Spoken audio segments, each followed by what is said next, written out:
తెలుగు శ్రోతలందరికీ నమస్కారం అండి. మన అలనాటి కథలు ఎవర్ గ్రీన్ స్టోరీస్ ఛానల్కి మీ అందరికీ స్వాగతం. ప్రేమిస్తే ఏమవుతుంది ధారావాహిక వింటున్నామండి. రచన శ్రీమతి అత్తలూరి విజయలక్ష్మి గారు. ఇక ఆలస్యం చేయకుండా మనం కథలోకి వెళ్ళిపోదామండి. వీడియో చూసిన వెంటనే లైక్ చేసి షేర్ చేసి తప్పకుండా సబ్స్క్రైబ్ చేసుకోండి. మన ఛానల్ని బెల్ ఐకాన్ యాక్టివేట్ చేసుకోండి. ఏం ఆలోచిస్తున్నావు గాయత్రి? చెప్తున్నా విను. ఈడనే ఉంటే మనం ఎన్నటికీ ఇట్లనే ఉండాలే. నువ్వు నీ ఇంట్లో, నేను నా ఇంట్లో. మీ అమ్మ నాన్న నీకు వేరే వానితో పెండ్లి చేస్తారు. వచ్చే తోడు ఎసంటోడో తాగుబోతైతే నీ లైఫ్ ఖరాబ్. నాకు తాగి అలవాటు లేదు. నిన్ను మంచిగా చూసుకుంటా. రేపు రాత్రి నీ బట్టలు బుక్స్ తీసుకుని వచ్చేయి. ఈడనే వెయిట్ చేస్తా. కొంచెం ఆశగా మరికొంచెం దీనంగా చూసింది గాయత్రి. నాకు భయం వేస్తోంది రమేష్. అసలు ఎలా బయటికి రాను? నా బట్టలు నా పుస్తకాలు తీసుకుని ఎవరూ చూడకుండా ఇంట్లోంచి రావడమే. పైగా అమ్మా నాన్న అన్నయ్యని వదిలి ఎలా రాను? నా వల్ల కాదు. అయితే నేను ట్యాంక్ బండ్లో దూకుతా బెదిరింపుగా అన్నాడు. భయంగా అతని చెయ్యి పట్టుకొని అలా అనకు అంది. మరి చెప్పు, వస్తావా రావా? ఎలా? ఇప్పుడు ఎట్లా వచ్చినావో అట్లనే. నిస్సహాయంగా చూసింది. చెప్పు, వస్తావా? నాకు కొంచెం టైం ఇవ్వు. మరీ రేపే అంటే ఎలా? 4 రోజులు ఆగుదాం. సరే, 4 రోజులు అంటున్నావు కదా, ఓకే. రాకుంటే చూడు, ట్యాంక్ బండ్ల దూకి సూసైడ్ చేసుకుంటా. అతని వైపు చూసింది. అతని కళ్ళల్లో పట్టుదల, మొండితనం. తప్పకుండా అన్నంత పని చేస్తాడు అనేలా ఉంది. తలాడించింది అప్రయత్నంగా. అతని కళ్ళు మెరిశాయి. నాకు ఎరికే నీకు నేనంటే లవ్ అన్నాడు. అయితే గాయత్రి అనుకున్నట్టు 4 రోజులు గడవకుండానే ఉపద్రవం వచ్చి పడింది. అప్పటికే ఆమె కదలికల మీద నిఘా పెట్టిన కోటేశ్వరరావుకి గాయత్రి కాలేజ్ నుంచి ఎటో వెళ్ళిందన్న విషయం తెలిసిపోయింది. చూచాయిగా ముందు రోజే గాయత్రి అప్పుడప్పుడు కాలేజ్ ఎగ్గొట్టి ఎక్కడికో వెళ్తోందని రోజు ఆమెతో కలిసి ఇంటికి వెళ్లే నీరజ ద్వారా తెలిసింది. నీరజ ఇల్లు గాయత్రి ఇంటికి వెళ్లే దారిలోనే ఉండడంతో రమేష్ పరిచయం అయిందాకా ఇద్దరూ కలిసే ఇంటికి వెళ్ళేవాళ్ళు. కానీ రమేష్తో పరిచయం అయ్యాక ఇందిరా పార్కులో అతనితో కలిసి చెట్టు కింద కూర్చొని కబుర్లు చెప్పుకోవడం, అతనితో కలిసి చట్టాపట్టాలేసుకొని గోల్కొండ వెళ్ళడం, ఈ మధురానుభూతులు అలవాటయ్యాక గాయత్రి నీరజని అవాయిడ్ చేయడం మొదలుపెట్టింది. గాయత్రి అకస్మాత్తుగా అలా మారిపోవడం నీరజకి ఆశ్చర్యం, అనుమానం కూడా కలగడానికి దారితీసింది. అలా చేసిందంటే ఖచ్చితంగా ఆమెకి బాయ్ ఫ్రెండ్ దొరికాడని నీరజ ఊహించింది. సహజంగా ఆడపిల్లలకి ఉండే కుతూహలంతో అతను ఎవరో తెలుసుకోవడానికి ప్రయత్నించింది. కానీ ఇంతవరకు తెలుసుకోలేకపోయింది. ఈ లోపల గాయత్రి రోజు తండ్రితో కలిసి కాలేజ్కి రావడం, మధ్య మధ్య సాయంత్రాలు కూడా ఆయనే వచ్చి తీసుకువెళ్ళడం చూశాక ఆమె అనుమానం నిజమైంది. గాయత్రి బాయ్ ఫ్రెండ్తో తిరగడం ఆయన చూశాడని, అందుకే వెంటబెట్టుకు వస్తున్నాడని రూఢీ చేసుకుంది.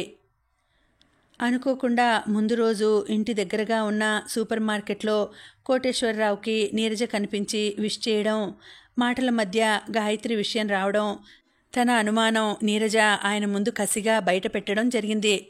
ఆ రోజే గాయత్రి తల్లితో గొడవపడడం, ఆ గొడవలో తన పట్ల ఆంక్షలు విధిస్తున్న తల్లిదండ్రులకి ఎదురు తిరిగి కాలేజ్కి ఒక్కతీ వెళ్లడంతో కోటేశ్వరరావు ఆఫీస్కి లీవ్ పెట్టి ఇంట్లో ఉండిపోయాడు.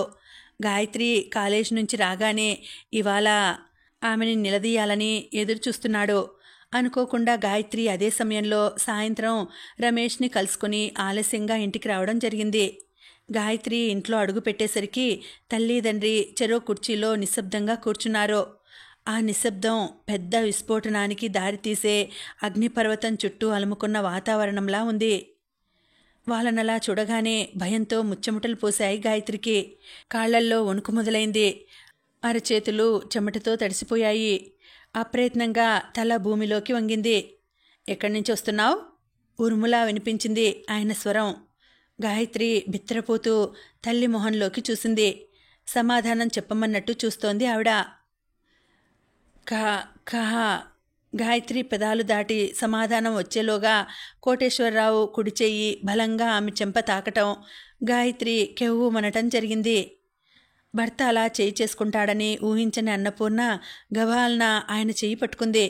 ఆయన అన్నపూర్ణని విదిలించి కొట్టి మరోసారి చెయ్యెత్తాడో ఆవిడ గట్టిగా ఆయన చెయ్యి పట్టుకుని, ఏంటండి ఈ ఆవేశం? ఎదిగిన ఆడపిల్లని కొట్టకూడదు, ఊరుకోండి అంటూ గాయత్రి వైపు కోపంగా చూసింది. నీకేం మాయరోగం వచ్చిందే? ఇట్లా తయారయ్యావు? ఎక్కడికి వెళ్ళి చచ్చావు? ఎవరితో తిరిగొస్తున్నావు? చెప్పి తగలడు. కళ్ళ నిండా నిండిన నీళ్లు చెంపల మీదికి పోతుంటే 2 చేతుల్లో మొహం దాచుకుని గదిలోకి పరిగెత్తి మంచం మీద వాలిపోయి వెక్కి వెక్కి ఏడవసాగింది గాయత్రి. వదులో నన్ను, ఇవాళ దాని సంగతి అటో ఇటో తేలిపోవాలి సింహంలా గర్జించాడు కోటేశ్వరరావు. ఏం తెలుస్తారు? మీరు ఎంత కొట్టినా అది నిజం చెప్పదు. చెప్పేదైతే తప్పు చెయ్యదు. దానికేదో అయింది, దారి తప్పుతోంది. ఒకటే మార్గం, దానికి చదువు ఆపేసి పెళ్లి చేయండి అంతే అంది అన్నపూర్ణ. కొన్ని నిమిషాలు నిశ్శబ్దం తాండవం చేసింది. తర్వాత కోటేశ్వరరావు స్వరం వినిపించింది. అవును, అదే పరిష్కారం. వింటున్న గాయత్రికి గుండె మండిపోయింది. ఏడుపు ఉధృతంగా తన్నుకు రాసాగింది. చదువు మాన్పిస్తారా? అంటే ఫ్రెండ్స్ ఉన్నంత మాత్రాన చదువు మానేయాలా ఆడపిల్లలు? మరి తన తోటి వాళ్ళు బోలెడు మంది ఫ్రెండ్స్తో పబ్బులకు రెస్టారెంట్లకు తిరుగుతున్నారు. వాళ్ళను కూడా వాళ్ళు చదువు మాన్పిస్తారా? ఇంత చెడ్డ అమ్మా నాన్న ఎక్కడైనా ఉంటారా? అసలు తను పార్కుకు వెళ్ళినట్టు వీళ్ళకెలా తెలుసు? నాన్న ఈ టైంకి ఇంట్లో ఎందుకున్నాడు? తన మీద కాపలా మానలేదా? ఇవాళ తను రమేష్ని కలుసుకున్నట్టు తెలిసిందా? ఎలా? గాయత్రికి తన నిస్సహాయత మీద, బానిస బతుకు మీద ఏవగింపు కలగసాగింది. ఏంటి ఈ బతుకు? ఇప్పుడే పెళ్ళా? రమేష్ అన్నది నిజమే. అతను అన్నట్టే అమ్మా నాన్న తనకి పెళ్లి చేయాలని నిర్ణయించుకున్నారు. వాళ్ళ నిర్ణయం ఇంకా మారదు. ఎలా? ఏం చేయాలి? గాయత్రి దుఃఖం ఆందోళనగా మారిపోయింది. ఎలా ఈ ఆపద గట్టెక్కడం? పెళ్ళి అప్పుడేనా? ఎవరన్నా చేస్తారా ఇలా? చదువు పూర్తి అయ్యాక కొంతకాలం జాబ్ చేయాలి. తన సంపాదనతో సరదాగా ఎంజాయ్ చేయాలి. బాయ్ ఫ్రెండ్తో కొంతకాలం సరదాగా సినిమాలు, షికార్లు చేయాలి. అప్పుడు పెళ్లి చేసుకోవాలి. అంతేకాని ఇప్పటి నుంచే పెళ్లి చేసుకొని పిల్లల్ని కని వాళ్ళని పెంచి పెద్ద చేసి బాధ్యతల సుడిగుండంలో కొట్టుకుపోయి జీవితం అంటే ఇంతే అనే స్థితికి వచ్చేయాలి. ఆ తర్వాత పిల్లల పెళ్ళిళ్ళు, పురుళ్ళు చూస్తుండగానే ముసలితనం వచ్చేస్తుంది. నో, అలా జరగకూడదు, జరగనివ్వను. గాయత్రి లేచి కూర్చుంది. ఏవేవో ఆలోచనలు. రమేష్ అన్నట్టు ఇంట్లోంచి వెళ్ళిపోతే ఎక్కడికి వెళ్ళాలి? రమేష్ తోటే వెళ్ళాలి. వెళితే అతను కూడా పెళ్ళి అంటూ వెంటపడుతున్నాడు. లేదులే, ఇప్పుడంటే ఈ ఆంక్షల వలన కలుసుకోలేకపోవడంతో అలా అంటున్నాడు. కానీ ఇద్దరూ కలిసి వేరే ఊరు వెళ్ళి చదువు కంటిన్యూ చేయవచ్చు. చదువుకి డబ్బు కావాలి. తను పిల్లలకి ట్యూషన్ చెప్పగలదు. రమేష్ కూడా ఏదన్నా చేస్తాడో. ఎస్, వెళ్ళిపోవాలి. ఈ ఇంట్లో ఉంటే బతకాలని కూడా అనిపించదు. ఇంత భయంకరమైన బతుకు ఎలా బతకడం? వెళ్ళిపోవాలి. ఎలా ఎలా? కార్తికేయ లోపలికి వచ్చాడు. గాయత్రి మంచం మీద నుంచి కదల్లేదు. కాసేపు చూసి కార్తికేయ తనకు కావలసిన వస్తువులు తీసుకుని హాల్లోకి వెళ్ళిపోయాడు. అన్నపూర్ణ వచ్చి అన్నానికి రమ్మంది. కదల్లేదు గాయత్రి. అన్నపూర్ణ దగ్గరికి వచ్చి పళ్ళు కొరుకుతూ అంది. వెధవేషాలు వేయకుండా రా. అసలే ఆయన రావణాసురుడయ్యాడో, చంపేస్తాడో. చేసిన రభస చాలు, రా అంటూ రెక్క పుచ్చుకొని లాక్కెళ్ళింది. గాయత్రికి ఏడుపు, ఉక్రోషం, కసి, ఏమీ చేయలేని నిస్సహాయత. తల వంచుకొని అన్నం కెలుకుతూ కూర్చుంది. ఆమెను పరీక్షగా చూస్తూనే భోజనం ముగించాడు కోటేశ్వరరావు. చెయ్యి కడుక్కొని గదిలోకి వెళ్తున్న గాయత్రి అన్నపూర్ణ స్వరం విని శిలలా నిలబడిపోయింది. నాన్నగారు, అన్నయ్య ఆ గదిలో పడుకుంటారు. నువ్వు నాతో పడుకో. అంటే అంటే ఇంకాస్త బలంగా దృఢమైన రక్షణ గోడ కట్టడమా తన చుట్టూ? నీకే చెప్పేది, నా గదిలోకి వెళ్ళు హెచ్చరించింది అన్నపూర్ణ. గాయత్రి తల తిప్పి చూసింది. కోటేశ్వరరావు ఆమెనే చూస్తున్నాడు. గబుక్కున గాయత్రి తల్లి గదిలోకి వెళ్ళిపోయింది. సడన్గా గాయత్రికి నవ్వొచ్చింది. ఎందుకు వీళ్ళు తనని ఇంతగా కాపలా కాస్తున్నారు? వాళ్ళు అలా ప్రవర్తిస్తున్నందుకే తనకి పారిపోవాలనిపిస్తోంది. కొంచెం స్వేచ్ఛ ఇస్తే ఎంత బాగుంటుంది. కానీ ఇవ్వరు. చూస్తా ఎంతకాలం ఇలా కాపలా కాస్తారో.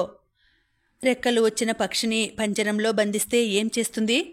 ఆ పంజరం ఊచలు విరిచి పారిపోయే అవకాశం కోసం ఎదురుచూస్తుంది. తను అంతే. కాచిగూడ రైల్వే స్టేషన్ హైదరాబాద్లోని ప్రధాన రైల్వే స్టేషన్. 1916వ సంవత్సరంలో నిజాం నవాబు కట్టించిన ఈ స్టేషన్ ప్రాచీన ముస్లిం సంస్కృతిని ప్రతిబింబిస్తుంది. అద్భుతమైన కళాత్మకమైన నిర్మాణం. శ్వేతవర్ణంలో వెన్నెల సౌధంలా ఉంటుంది. అన్ని వైపులా మినార్లతో రాజప్రసాదంలా ఉంటుంది. బయట నుంచి చూస్తే తాజ్మహల్ లాంటి ఒక యాత్రాస్థలంలాగా అనిపిస్తుంది. మొత్తం 5 ప్లాట్ఫామ్స్ ఉంటాయి. Bengaluru express, Tungabhadra express, Jaipur express ఈ స్టేషన్ నుండి బయలుదేరతాయి. ఎక్కడికి వెళ్లాలో ఏం చేయాలో తెలియని ఒక అయోమయ స్థితిలో యవ్వన ప్రాంగణంలో అడుగుపెట్టిన 2 యువతీ యువకులు తమ మధ్య ఏర్పడిన ఒక అనిశ్చిత, బలహీనమైన ఆకర్షణతో తమ కలయికకు ఏర్పడుతున్న అవరోధాలను తొలగించుకోవడానికి, తమ స్వేచ్ఛకి భంగం కలగని అనుకూల పరిస్థితులను కల్పించుకోవడానికి ఇవాళ అక్కడ కలుసుకోవాలని నిర్ణయించుకున్నారు. సమయం మధ్యాహ్నం 12 దాటి 9 నిమిషాలైంది. ఒక ఆటో వచ్చి ఆగింది. అందులో నుంచి రమేష్ చేతిలో సూట్ కేసుతో దిగాడు. ఒకసారి చుట్టూ కలయ చూసి సూట్ కేస్ కింద పెట్టాడు. ప్యాంట్ జేబులోంచి పర్స్ తీసి ఆటో అతనికి డబ్బులిచ్చి పర్స్ తిరిగి జేబులో పెట్టుకుని కింద పెట్టిన సూట్ కేస్ తీసుకున్నాడు. కొంచెం బెరుకు, కొంచెం హుషారు కలగలిపిన భావాలతో అటూ ఇటూ చూస్తూ స్టేషన్ వైపు నడిచాడు. ప్రయాణికులతో రద్దీగా ఉంది. లోపలి నుంచి వచ్చేవాళ్ళు, లోపలికి వెళ్ళేవాళ్ళు అందర్నీ తప్పించుకుంటూ లోపలికి నడిచాడు. ఎంక్వైరీ కౌంటర్ దగ్గర కొంచెం ఎడంగా నిలబడి ప్లాట్ఫామ్ మీద ఆగి ఉన్న రైలుని చూశాడు. తిరిగి అన్ని కౌంటర్ల దగ్గర క్యూలో నిలబడి టికెట్స్ కొంటున్న ప్రయాణికులను చూశాడు. ప్లాట్ఫామ్ మీద హడావిడిగా అటూ ఇటూ తిరుగుతున్న ప్రయాణికులను చూశాడు. తిరిగి చూపులు సగం సగం కనిపిస్తున్న రోడ్డు వైపు తిప్పాడు. నిన్న ఊరంతా బలాదూర్ తిరిగి సాయంత్రం ఇంటికి వచ్చేసరికి ఆకలేసింది. వంటగదిలోకి వెళ్ళి గిన్నెలు, డబ్బాలు వెతుక్కుంటూ తల్లి మీద విసుక్కున్నాడు. తిననీకి ఏం లేదా? ఆకలైతుంది అని. తలనొప్పితో మూలుగుతున్న ఆవిడ, నెత్తినొస్తుంది బిడ్డా, దుకాంలోకి పోయి మిక్చర్ తెచ్చుకో అంటూ 50 రూపాయలు ఇచ్చింది. అది తీసుకొని హల్దీరామ్ మిక్చర్ ప్యాకెట్ కోసం కిరాణా కొట్టుకెళ్లిన రమేష్ దగ్గరికి మెరుపులా వచ్చి, రమేష్, నీకోసమే చూస్తున్నా. రేపు మధ్యాహ్నం కాచిగూడ రైల్వే స్టేషన్కి రా, తప్పకుండా రా, మనం వెళ్ళిపోదాం అని చెప్పి హడావిడిగా వెళ్ళిపోయింది గాయత్రి. ముందు తెల్లబోయినా వెంటనే ఎగిరి గంతేశాడు. అంటే తనతో వచ్చేయడానికి గాయత్రి ఒప్పుకుంది అనుకున్నాడు. మేఘాల మీద తేలిపోతూ ఇంటికి వెళ్ళి రాత్రి అందరూ పడుకున్నాక తన బట్టలన్నీ సూట్ కేసులో పెట్టుకుని తను ఎప్పుడూ నిలబడే వేప చెట్టు దగ్గర ఎవరికీ కనిపించకుండా దాచి నిశ్శబ్దంగా వచ్చి పడుకున్నాడు. వేప చెట్టు వీధి చివర్లో ఉంటుంది. దాని వెనక గోడ ఉంటుంది. గోడతో ఆ వీధి ఆగిపోయింది. ఆ గోడ వెనకే Kachiguda railway station, post office, ISKCON వాళ్ళ కృష్ణ మందిరం. సాధారణంగా అక్కడికి వేరే వాళ్ళు ఎవరూ రారు. ఆ కాలనీలో నివాసం ఉండేవాళ్ళు తప్ప. ఎవరికీ కూడా చెట్టు వెనక్కి పెట్టిన వస్తువు పరీక్షగా చూస్తే తప్ప కనిపించదు. ఆ ధైర్యంతో అక్కడ పెట్టి నిశ్చింతగా పడుకున్నాడు. గాయత్రితో పెళ్లి అయిపోయి ఇద్దరూ కలిసి కాపురం పెట్టేసినట్టు కళ్ళు కంటూ నిద్రపోయాడు. కానీ మధ్య మధ్య లేచి టైం చూసుకుంటూ 4:30 కాగానే లేచి బ్రష్ చేసుకున్నాడు. నెమ్మదిగా తండ్రి చొక్కా జేబులో వెతికి 450 రూపాయలు తీసి జేబులో వేసుకున్నాడు. వంటగదిలోకి వెళ్ళి తల్లి దాచుకునే పోపుల డబ్బా వెతికితే 130 రూపాయలు దొరికాయి. అన్నీ జేబులో వేసుకొని బట్టలు మార్చుకొని చప్పుడు చేయకుండా ఇంట్లోంచి బయటకు వచ్చి సూట్ కేస్ తీసుకుని రోడ్డు మీదకి నడిచాడు. దరిదాపుల్లో ఎక్కడా ఆటో కనిపించలేదు. నెమ్మదిగా నడుస్తూ సిగ్నల్ దాకా వచ్చాక ఆటో దొరికింది. ఆటో చేసుకుని పబ్లిక్ గార్డెన్కి వెళ్ళాడు. అక్కడే అటు ఇటు తిరిగి హోటల్లో భోజనం చేసి 11:30 కాగానే మళ్ళీ ఆటో చేసుకుని కాచిగూడ వచ్చాడు. రమేష్ వాచి చూసుకున్నాడు. 12:30. ఇంకా రాలేదేంది ఈమె అనుకున్నాడు విసుగ్గా. ఇప్పుడు ఆ స్టేషన్ నుంచి ఏ ట్రైన్ ఉందో, అది ఎక్కడికి వెళ్తుందో, ఇద్దరూ ఎక్కడికి వెళ్ళాలో ఏమీ తెలియదు. కానీ గాయత్రి మీద నమ్మకంతో ఓపిగ్గా వేచి ఉన్నాడు. 1 గంట అయింది. గాయత్రి రాలేదు. రమేష్ జేబులోంచి మొబైల్ తీసి చూస్తూ, థూ నీ ఈమె తానా? ఫోన్ కూడా లేకపోయే, ఏడుందో ఏమో అనుకున్నాడు. అరే రమేష్, ఏందిరా ఏడ నిలబడ్డావు? ఏడికి పోతున్నావు? భుజం మీద చెయ్యి పడడంతో ఉలిక్కిపడి చూశాడు. కిల్లి కొట్టు పాండు పల్లికిలిస్తూ నిలబడ్డాడు. అతని చేతిలో చందనా బ్రదర్స్ సంచి ఉంది. రమేష్ ఉలికిపాటు కప్పిపుచ్చుకుంటూ, నువ్వేడి నుండి వస్తున్నావు అని అడిగాడు. బాసరపోయినుంటి. నువ్వేడికి పోతున్నావురా? అప్పటికప్పుడు రమేష్ అక్కడ ఎందుకున్నాడో తెలుసుకు తీరాలన్నట్టు అడిగాడు. ఊరికి పోతున్నా అన్నాడు రమేష్. ఇద్దరు కుర్రాళ్ళు ఎంక్వైరీ కౌంటర్లో అడుగుతున్నారు. అన్నా, నిజామాబాద్ పోయే ట్రైన్ ఉందా ఇప్పుడు? ఏ ఊరికి? ఒక్కనివే పోతున్నావా? నిజామాబాద్ అని చెప్పబోయి ఆగిపోయాడు. కౌంటర్లో ఉన్న వ్యక్తి అడిగిన వాళ్ళకి సమాధానం చెప్తున్నాడు. 3:30కి ప్యాసింజర్ ఉంది. ఎక్కడికి వెళ్లాలో తెలియని రమేష్కి ఆ సమాచారం ఒక క్లారిటీని ఇచ్చినట్టు అయింది. పాండు ప్రశ్నలు వేస్తూనే ఉన్నాడు. సమాధానాలు చెప్పడం మీద ఆసక్తి లేని రమేష్ అసహనంగా చూపులు రోడ్డు వైపు తిప్పాడు. గాయత్రి కనిపించలేదు. కానీ ఎందరో ప్రయాణికులు మాత్రం సూట్ కేసులు, ఎయిర్ బ్యాగులు పట్టుకొని ఒకళ్ళని ఒకళ్ళు తోసుకుంటూ వస్తున్నారు. ఎవరో అడ్డుగా నిలబడిన పాండుని తోసుకుంటూ పోవడంతో తుల్లిపడబోయిన పాండు వాళ్ళని బండబూతులు తిట్టసాగాడు. వాళ్ళు కూడా 4 తిట్టి హడావిడిగా లోపలికి వెళ్ళిపోయారు. అప్పుడే బాగా వదులుగా ఉన్న చుడీదార్ వేసుకున్న ఒక యువతి జనాన్ని తప్పించుకుంటూ వస్తోంది. ఆమె చున్నీ తల మీద నుంచి చుట్టూ తిప్పి మొహాన్ని కవర్ చేస్తూ చుట్టుకుంది. ఆమె చేతిలో ఒక ఎయిర్ బ్యాగ్, భుజానికి ఒక హ్యాండ్ బ్యాగ్ ఉన్నాయి. ఎవరో తోస్తే పడబోయి నిలదొక్కుని పక్క నుంచి వస్తోంది. గాయత్రి ఏ క్షణంలో వచ్చినా ఈ పాండుగాడు ఆమెను చూస్తాడేమో అనిపించింది రమేష్కి. అందుకే అతన్ని వదిలించుకోవడానికి టికెట్ కొనాలే అంటూ టికెట్ కౌంటర్ వైపు కదిలాడు. పాండు, ఏడికి పోతున్నావురా అని అడుగుతూ రమేష్ వెళ్తున్న వైపు తిరిగాడు.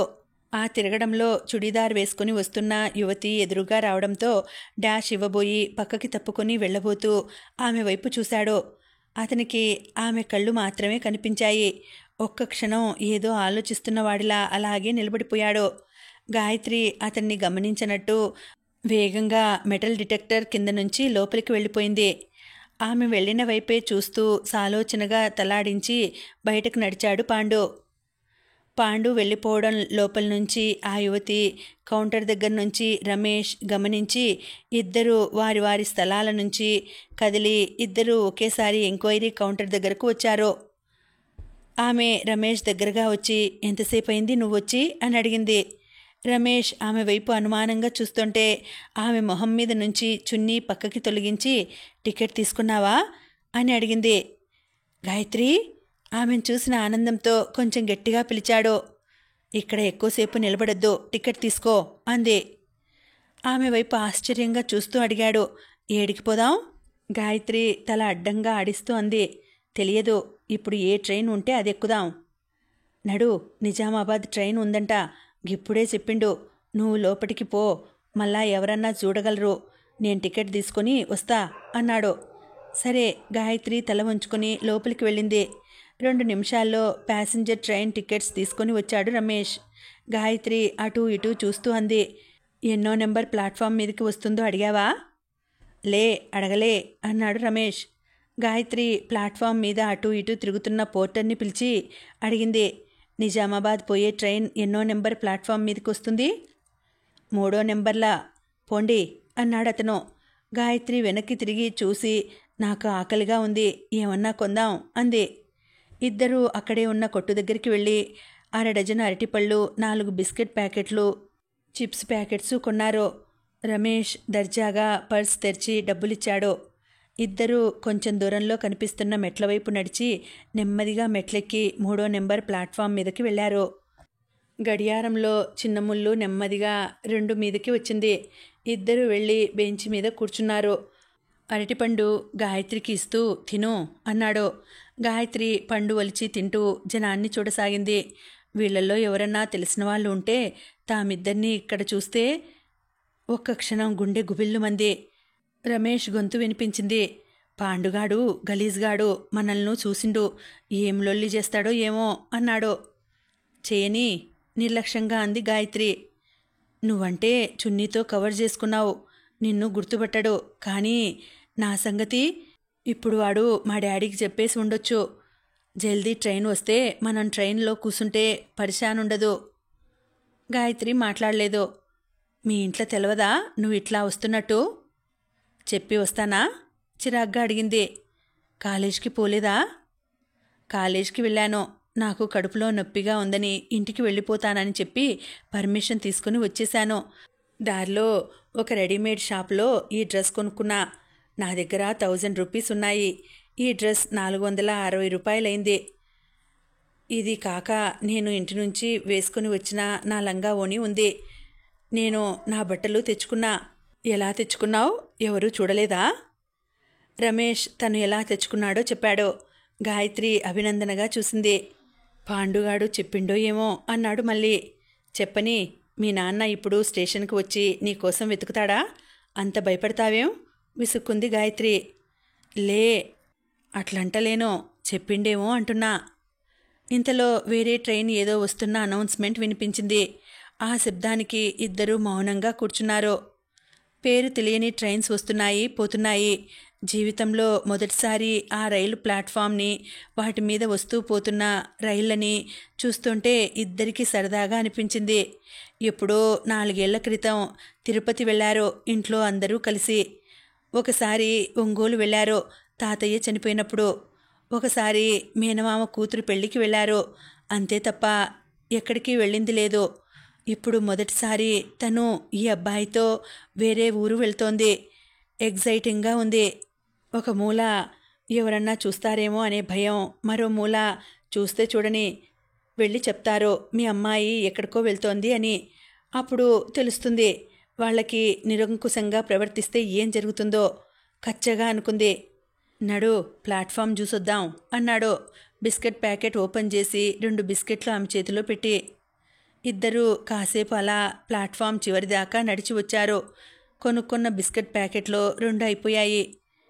2 అరటిపళ్ళు అయిపోయాయి. చిప్స్ ఖాళీ చేసి పడేశారు. విసుగ్గా ట్రైన్ కోసం ఎదురు చూస్తూ మధ్య మధ్య ఎవరన్నా తెలిసిన వాళ్ళు కనిపిస్తారేమో అని జనాలను అనుమానంగా చూస్తూ కాలం గడపగా 4 అవుతుండగా నిజామాబాద్ వెళ్లే ప్యాసింజర్ ట్రైన్ వచ్చింది.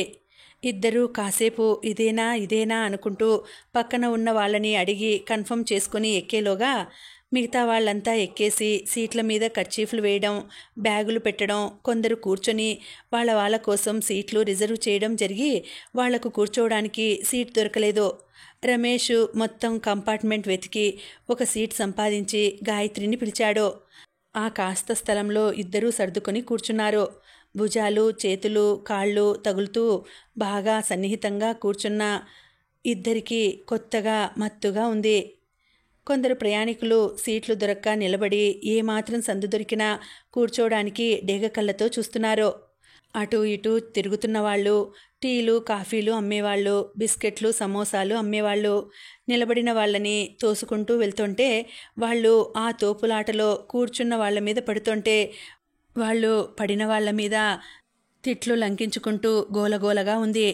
ఆ సమయంలోనే ఒక వ్యక్తి చివరికి ఒదిగిపోయి కూర్చున్న రమేష్ మీద పడడంతో రమేష్ దాదాపు గాయత్రి మీద ఒరిగిపోయాడు. గాయత్రికి ఒళ్ళంతా జల్లుమంది.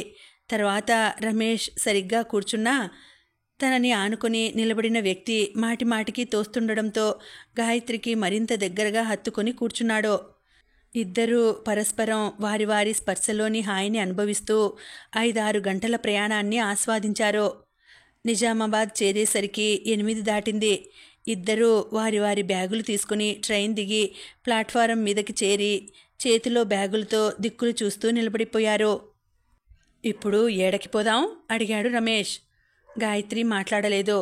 జనాలని, రైళ్లని చూస్తూ ఆలోచిస్తూ ఉండిపోయింది. కొత్త మొహాలు, కొత్త పరిసరాలు, కొత్త వాతావరణం. అప్పటిదాకా పొందిన అనుభూతులన్నీ ఆకారం మార్చుకుని భయం అనే వానపాముల్లా మారి ఆమె వెన్ను మీద పాకసాగాయి. ఏంది మాట్లాడవు అడిగాడు. నాకు భయంగా ఉంది అంది దాదాపు ఏడుపు మొహం వేసుకుని. షురు చేసినావా? పరేషాన్గాకో అన్నాడు. ఏం పరేషానో, ఈ పాటికి ఇంట్లో ఎంత గొడవ జరుగుతోందో. ఇప్పుడు 8:30 అయింది. నేనెప్పుడు ఈ టైం దాకా బయటలేను. మా అమ్మ నాన్న ఎంత కంగారు పడుతున్నారో ఏంటో, నాకు భయం వేస్తోంది రమేష్, వెళ్ళిపోదాం. పాగలదానివా, ధైర్యం చేసి వచ్చినాక మళ్ళా పోవుడా, గమ్మునుండు. మా ఇంట్లో పరేషాన్ గారా, మా డాడీ మాట పక్కన పెట్టు. మా మమ్మీ మస్తు ఏడుస్తుంది. నేనంటే మా మమ్మీకి చాలా ఇష్టం. కానీ మనం లవ్ చేసుకున్నాం, మ్యారేజ్ చేసుకోనికి వచ్చినాం. ఇప్పుడు ఏడిస్తే మంచిగుండదు, ఏడవకు. గాయత్రికి అతని మాటలు వింటున్న కొద్దీ దుఃఖం ఎగిసిపడసాగింది.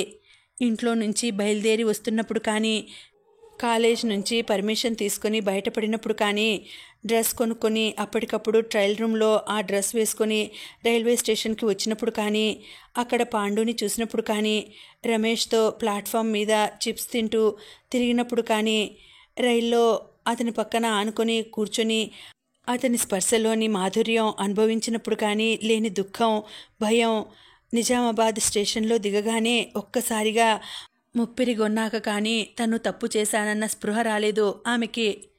అప్పటిదాకా తల్లిదండ్రుల మీద ఒకలాంటి కసి, కోపం మనసంతా నిండిపోయి వాళ్ళకి బుద్ధి చెప్పాలి అన్న ఆలోచన. తనని మరీ కట్టుదిట్టం చేసి అనుక్షణం కాపలా కాస్తుంటే వాళ్ళ మీద తనకున్న కోపం, అసహనం ఏదో ఒక విధంగా ప్రదర్శించాలన్న కసి తప్ప మరో ఆలోచన రాలేదు. ఇల్లు వదిలి, తల్లిదండ్రుల్ని వదిలి, తోడబుట్టిన వాడిని వదిలి, తనకి ఏమాత్రం తెలియని, తను ఎన్నడూ చూడని ప్రదేశానికి ఒక పరాయి మగవాడితో అలా రావడంలోని రిస్క్ ఇప్పుడు తెలుస్తోంది. ఊరు కాని ఊరు. ఇక్కడ తనకి తల దాచుకోవడానికి ఇల్లు లేదు. ఆదరించి ఆశ్రయం ఇచ్చే బంధువులు, మిత్రులు లేరు. తన దగ్గర అతని దగ్గర కలిపితే కూడా 1000 రూపాయలు లేవు. ఎక్కడ ఉండాలి, ఏం చెయ్యాలి? అయోమయం. అరే, ఎందుకేడుస్తున్నావు? ఎంత సర్ది చెప్తున్నా ప్లాట్ఫామ్ మీద నిలబడి వెక్కి వెక్కి ఏడుస్తున్న గాయత్రిని చూస్తుంటే ఒక పక్క చిరాకు, మరో పక్క భయం వేస్తుంటే అసహనంగా అడిగాడు. మనం ఇప్పుడు ఎక్కడికి వెళ్దాం? ఎక్కడ ఉందాం? మనకి తెలిసిన వాళ్ళు ఎవరూ లేరు కదా, మనకు ఏమీ తెలియదు కదా అంది వెక్కుతూ. నేనున్నా కదా, ముందు బయటికి పోదాం, వెనకసిరి సోచాయిద్దాం అన్నాడు. కానీ ఎలా? అసలు బయటికి వెళ్ళడం కూడా ఎలాగో నాకు తెలియడం లేదు. నాయనకారా, గమ్మున. ఆమె బ్యాగ్ కూడా తనే తీసుకుని ముందుకు నడుస్తూ అన్నాడు. గాయత్రి చున్నీతో కళ్ళు తుడుచుకొని భయం భయంగా అతన్ని అనుసరించింది. ఇద్దరూ పరిసరాలను చూసుకుంటూ వెళ్తుంటే ఎగ్జిట్ గేటు కనిపించింది. ఇద్దరూ ఊపిరి పీల్చుకున్నారు. ఆటో వాళ్ళు 2-3 వచ్చి ఆటో కావాలా అని అడగడంతో రమేష్ కొంచెం ధైర్యం చేసి హోటల్ రూమ్ గురించి వాకప్ చేశాడు. ఆటో అతను కొంచెం వయసు మళ్ళినవాడు. వాళ్ళిద్దరినీ కొంచెం అనుమానంగా చూశాడు. హోటల్లో రూములు ఎంత ఉంటాయో ఎరికనా మీకు? ఎసొంటి రూమ్ కావాలే అన్నాడు. ఆ ప్రశ్నకిద్దరూ తెల్లబోయి ఒకళ్ళనొకళ్ళు చూసుకున్నారు. ఏడికెళ్ళి వస్తున్నారు అడిగాడు. గాయత్రి వణికిపోయింది ఆ ప్రశ్నకి. అయిపోయింది, ఇతనికి తెలిసిపోయింది. తామిద్దరూ ఇంట్లో వాళ్ళకి చెప్పకుండా పారిపోయి వచ్చారని తెలిసింది. ఇప్పుడు తప్పకుండా పోలీసులకి పట్టిచ్చేస్తాడు. పేపర్లో, టీవీలో ఇద్దరి ఫోటోతో న్యూస్ వచ్చేస్తుంది. ఆ న్యూస్ నాన్న చూసేస్తాడు. చూసి గాయత్రి కళ్ళ ముందు ఉగ్ర నరసింహమూర్తిలా నిప్పులు కక్కుతున్న తండ్రి రూపం కనిపించింది. ఇంట్లో నుండి చెప్పకుండా వచ్చిండ్రా? లవ్ మ్యాటరా? రెట్టించి అడుగుతున్నాడు అతను. రమేష్ ఏదో సనుగుతూ చెప్తున్నాడు. అతను ఏం చెప్తున్నాడో గాయత్రికి వినిపించడం లేదు. వినాలన్న ఆసక్తి కూడా ఆమెకి కలగడం లేదు. ఆమెకి ఇప్పుడు వెంటనే వెనక్కి వెళ్ళిపోయి తల్లి ఒళ్ళో వాలిపోయి బావురుమని ఏడవాలని ఉంది. తప్పు చేశాను నాన్న, నన్ను క్షమించు అని తండ్రి కాళ్ల మీద పడి క్షమార్పణ వేడుకోవాలని ఉంది. తెల్లవారితే కాలేజీలో కూడా అందరికీ తెలిసిపోతుంది. అందరూ తనని అసహించుకుంటారు. అవును, 4 నెలల క్రితం రజని ఎవరితోనో లేచిపోయిందని అందరూ రజనీని తిట్టారు. ఇప్పుడు తనని కూడా అలాగే తిడతారు. అలా జరగకూడదు. వెళ్ళిపోవాలి, ఇంటికి వెళ్ళిపోవాలి. తెల్లవారి మామూలుగా రోజులాగా కాలేజ్కి వెళ్ళాలి. తన గదిలో తన మంచం మీద నిశ్చింతగా పడుకోవాలి. పక్కనే అడుగు దూరంలో తనకి రక్షణగా పడుకునే అన్నగారితో కబుర్లు చెప్పాలి. టైంకి కమ్మగా వండిపెట్టే అమ్మ పండగలకి, పుట్టినరోజులకి అడగకుండానే బట్టలు కొనిపెడుతూ, కాలేజీకి ఫీజులు కడుతూ, తను చదువుకొని డిగ్రీ సంపాదించుకోవాలని ఆశపడే నాన్న, తను ఎంత కసురుకున్నా తన శ్రేయస్సు కోరుకునే అన్నయ్య అందరూ గుర్తొస్తున్నారు. ఈ రాత్రి తలదాచుకోవడానికి దారి తెలియక తనకి తెలియని ఊర్లో నడి రోడ్డు మీద నిలబడ్డానన్న వాస్తవం కళ్ళ ముందు కనిపిస్తుంటే తప్పు చేశానన్న బాధ తొలిచేస్తోంది ఆమెని. గబుక్కున వెనక్కి తిరిగి స్టేషన్లోకి వెళ్ళడానికి అడుగు వేసిన ఆమె గాయత్రి అని కంగారుగా రమేష్ స్వరం వినిపించడంతో ఆగిపోయింది. ఏడికి ఉండు, మనకి ఒక్క దినానికి షెల్టర్ దొరికింది, రేపు మార్నింగ్ వేరేది చూసుకుందాం, అన్న ఇంటికి రమ్మంటున్నాడు అన్నాడు ఆమె చేయి పట్టుకొని ఆపుతూ. చిచి, వాళ్ళింటికా? నేను రాను, గబగబా అంది. హోటల్ రూము ఒక్కరోజుకి 800 అంట. ఈ ఒక్కరోజు పోదాం, రాత్రి పడుకుంటే తెల్లారినాక లేచి పోవుడే, నా మాట ఇను. గాయత్రి, ఈడ మనకి ఎరుకున్నోళ్ళు ఎవ్వరూ లేరు, బతిమాలాడు. నేను రాను, మా ఇంటికి వెళ్ళిపోతా ఏడుస్తూ అంది. మళ్ళా ఎందుకొచ్చినావు? వచ్చిన సంధి పోతా పోతా పో, నిన్ను ఇంట్లోకి రానిస్తారా? బయట నుండి ఎల్లగొడతారు. ఇంట్లోకెళ్ళి చెప్పకుండా పోయినాక మీ డాడీ నిన్ను రానిస్తాడా? ఎందుకు వెళ్ళగొడతారు? నేను కనిపించకపోతే బాధపడతారో, ఏడుస్తారో, తిరిగి వెళితే సంతోషిస్తారో. ఎవరు? మీ నాయన? అంత సీన్ లేదు. ఒక్కసారి ఇంట్లోకెళ్ళి పోయిన బిడ్డని రానిస్తారా? మగోడిని నన్ను రానిస్తారో. ఎక్కువ సతాయించకు, నడువు, కొంచెం కోపంగా అన్నాడు రమేష్. గాయత్రికి లాగి అతని చెంప పగలగొట్టాలనిపించింది. ఏదో అనుభూతుంటే ఆటో అతను వాళ్ళ దగ్గరగా వచ్చి గాయత్రిని చూస్తూ అన్నాడు, నడువు బిడ్డా, మా ఇంట్లో మీకు మంచిగుంటది, హోటల్కి పోవడం మంచిది కాదు. నడు, మా ఇంటికి పోదాం. నాకు అర్థమైంది, మీరు ఇంట్లో చెప్పకుండా వచ్చిండ్రు, నేనేమన్నా సాయం చేస్తా, నడు అన్నాడు నచ్చజెబుతూ. గాయత్రికి తను ఊబిలో కూరుకుపోతున్నట్టు అనిపించింది. టీవీలో చూసిన క్రైమ్ వార్తలు గుర్తుకు రాసాగాయి. భయంతో బిర్రు బిగుసుకుపోయి నిలబడిపోయిన గాయత్రిని చెయ్యి పట్టుకుని తీసుకెళ్లి ఆటోలో కూర్చోబెట్టాడు రమేష్. ఆటో కదిలింది. ఇంకా ఉందండి, కథ కొనసాగుతుంది. మళ్ళీ వచ్చే వీడియోలో తర్వాతి భాగం తెలుసుకుందామండి. అంతవరకు సెలవు, నమస్తే.